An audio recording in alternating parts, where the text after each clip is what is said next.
honored to be here. I got the invitation in a sauna with my dear friend there. Said he would be honored for me to come out again and speak at the university. Now I have to make a confession.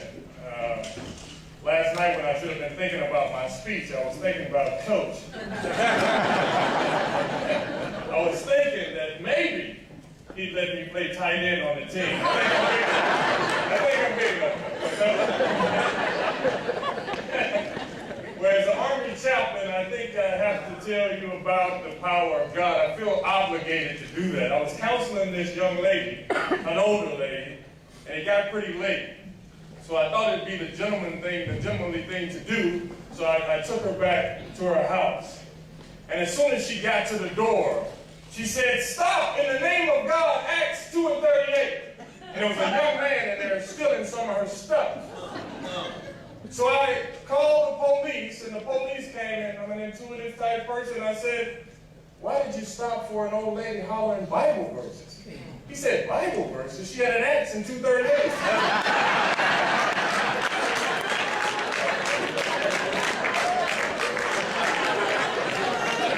I'm glad you laughed. That was my best joke. Now, I've been given the subject here of the dream and the 40 acres. And I was thinking about my subject in between thinking about Coach. And I thought about the dream, I thought about theory, I thought about hypotheses, I thought about stats, and I said, well, I can do that. I'm a smart guy, I can think about dreams. I can think about putting those things into existence. But then I started thinking about the 40 acres part. I thought about tilling the soil, picking cotton, callous hands, and I started sweating, and I didn't know what to do with myself. So I said, you know, I need to change the subject. So I want to talk about Dr. King today from a new perspective, a little different perspective. I want to focus on you as an individual and how his dreams were supposed to impact you for the collective. I want to tap into your cognitive consciousness and deal with sometimes our inability to face our fears. Your cognitive dissonance when it comes to sacrificing for the whole as opposed to your own particular station in life. Now I want you to consider, I have been in combat 7 times. I'm a pastor and I'm a soldier. So if I jump down on the floor and start low crawling to the door, I'll be back. I have a little flashback from my rap. It's not mine. But what I want you to do today for me, I want you to turn on your gender. I want you to turn on your race, your academic standing, and even your theological leanings. I think it's relevant to my subject. I want you to listen to the sound of my voice because my subject deals directly with race, directly with theology, and directly with your gender as an individual, as it completes the whole.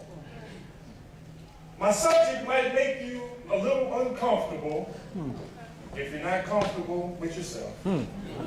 Secondly, my subject might make you a little uncomfortable if you're too comfortable with yourself, as opposed to fighting for those who are receiving injustices in your proximity.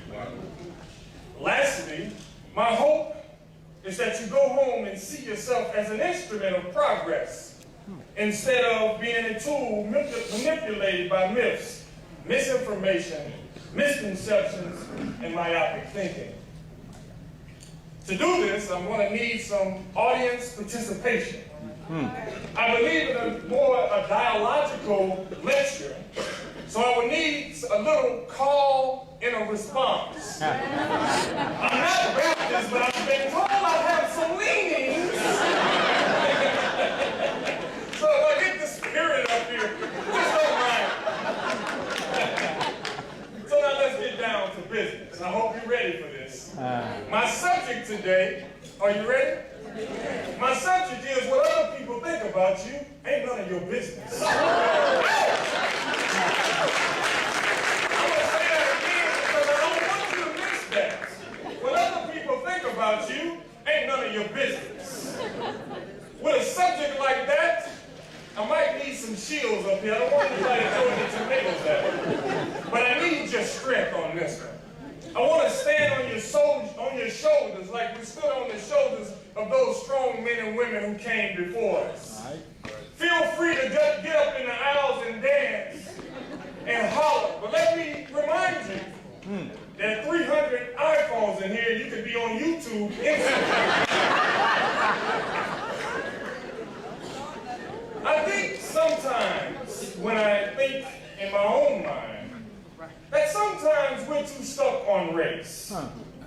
While it is true that race has its importance, I think sometimes we're too stuck on history, though history is relevant. I think sometimes we're too stuck on our heroes, as opposed to the ideas they were trying to relate to us. When I look back at our leaders, the best of them sought to get us to look beyond the confines of race, ethnicity, and color to enhance the reality of a people who were to receive this legacy and their ideas and their courage. These men and women appear to be fighting against ethnicity and color.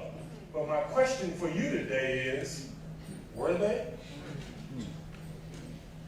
I believe Dr. King said it best. He said, an injustice anywhere is an injustice everywhere. I think our scripture lines up with that when it says, we war not against flesh and blood, but principles and principalities and the spiritual wickedness in high places. You see, the fight doesn't always come in a different ethnicity or a different color. Most of the time it comes clothed in integrity and principles. Most of the time it comes in your standing firm on what you say you believe. Until you change the way you look at things, the things that you look at will never change. Oh, I'm going to say that again. Until you change the way you look at things, the things that you look at will never change. I heard a wise man say the reason why evil exists in the world is that good people stand by and do nothing. When I think about my subject, what other people think about you ain't none of your business. When I think about my subject, I think about the white abolitionists Hosea Wedgwood and Thomas Clarkson, who went against the majority of their people and their own ethnicity, their own race, and their own best interests. They risked their lives in order that their black brothers and sisters might be free and treated with some dignity and respect. I think about the founding fathers, and who fortuitously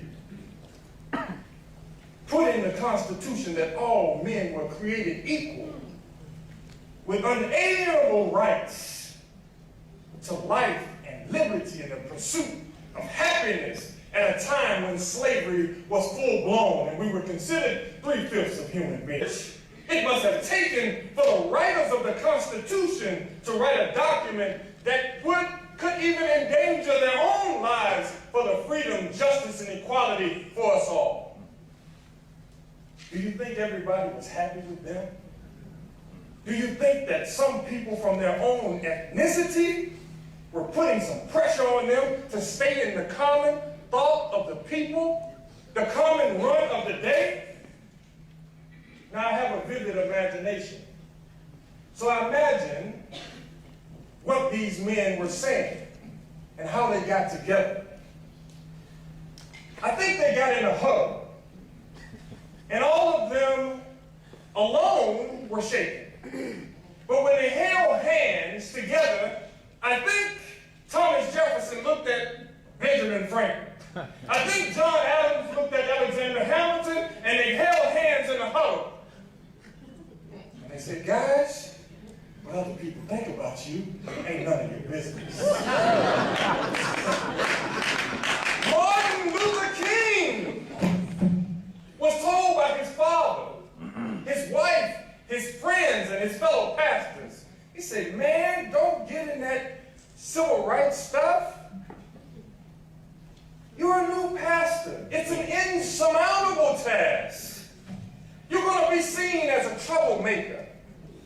You're going to ruin your career. People are not going to like you. What about your kids? Think about your future, Pastor. Martin said, what other people think about you ain't none of your business. Swarner and Goodman, two Jewish students from well-to-do families. They were told it's not your fight. You're college graduates. You're going to be branded in a negative light. You could lose everything that your parents sacrificed for you children. Isn't that what we hear? Be good citizens.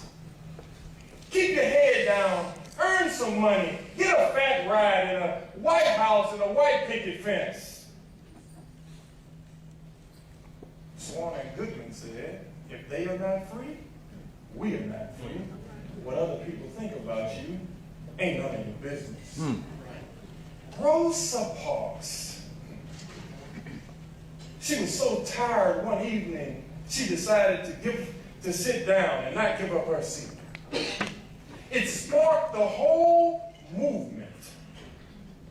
But what you don't know is, her husband didn't want her to do it. Her job fired her. Her house was firebombed. She was called a traitor by the establishment that she had worked so hard her whole life to build a legacy for. Her husband said, Rosa, you are ruining our good name in this town. People are jeering at us. Rosa said, I'm going to sit so one day they can stand. What other people think about you ain't none of your business. I remember my mother. I don't want to get teary-eyed up here. I remember my mother. Like many of you who are out there, she worked from can't see morning to can't see night for little pay. She made $435 a month. She moved us away from the violence and the mayhem. Her mortgage was $35 a month, $335 a month because she didn't want to rent and she wanted to get us to a better neighborhood. Her friends were talking about her saying she was living above her means. But what her friends didn't know, sometimes we didn't have lights. Sometimes we didn't have water. We had a constant diet of sugar sandwich and government cheese. I didn't say government, I said government cheese. I know I'm an educated man, I said government cheese. We were so broke that we had two TVs that were broke. One was on the floor that had the picture, and the other one was on top that had the sound.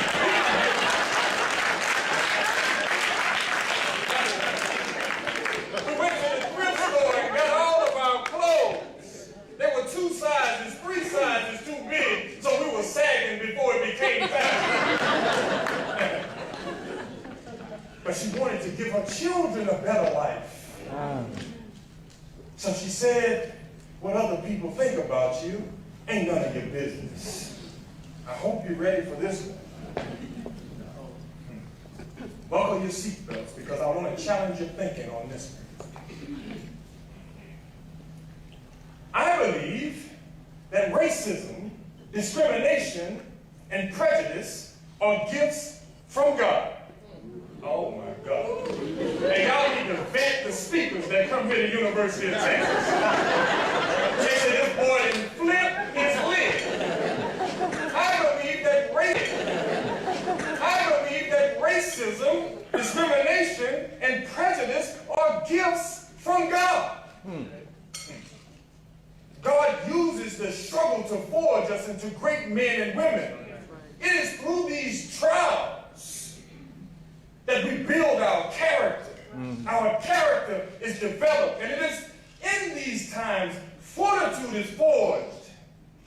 It is in these times one finds a measure of himself. Now, I'm a chaplain, but I'm looking for a word that I can give you that sums up all of these great academic words. We have to have testicular fortitude. I think that's better. What do you think? That's a chaplain. I don't want to get thrown out of the army. You see, these aforementioned people and our beloved Dr. King, they were resilient despite racism, prejudice, and discrimination. They forged ahead because they understood, like we must understand, that if your identity is wrapped up in the thoughts of others, you will never fulfill your purpose. You will never fulfill your destiny that God has for you. You have to be a staunch believer, and believing what other people think about you ain't none of your business. Now I'm coming to you, students, teachers, faculty, and all of those who hear my voice. What a responsibility you have. What a responsibility that God has given you to affect human life. It is great to have Dr. King's pictures on our wall. We can say, oh, what a great champion he was for all of us. We can tell great stories of the things that he did in the civil rights era. But if you're just doing that, you're still in your pajamas and you haven't waken up from the dream. To teach your kids how to fly, you have to have wings. You have to sacrifice. You have to give your life to ensure that they move forward. The man that you see before you found that identity on a Texas street with a bullet in my back, being beat with a shovel within an inch of my life. And while I was down there, all I could think of was, God, just give me another chance and I'll sacrifice all that I have for you.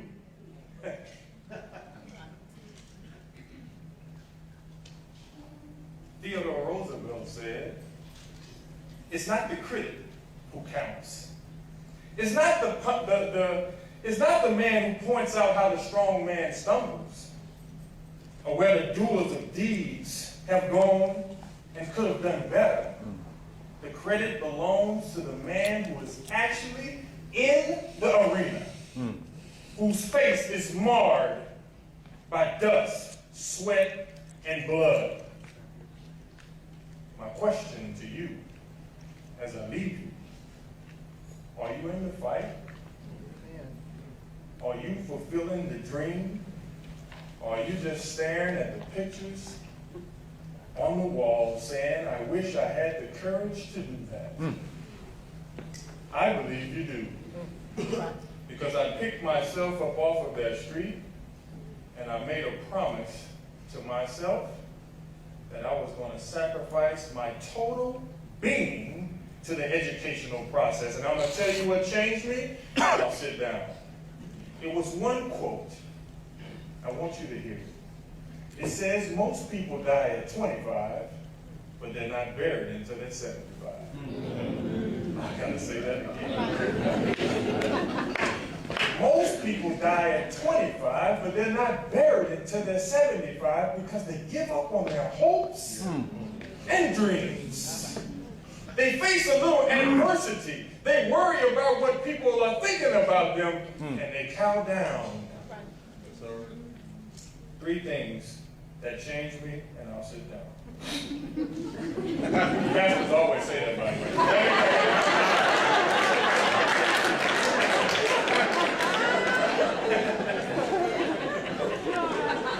I read a book one time, and it was talking about the difference between a boy, a male, and a man. The book said if you read for 30 minutes and play sports for 6 hours, you're still a child. It said if you have more stereo equipment in your car than books in your library, you're still a baby. And I'm going to tell you what changed me. It said if you're playing PlayStation while other people are building space stations, you're an agent to your own suicide. What other people think about you ain't none of your business.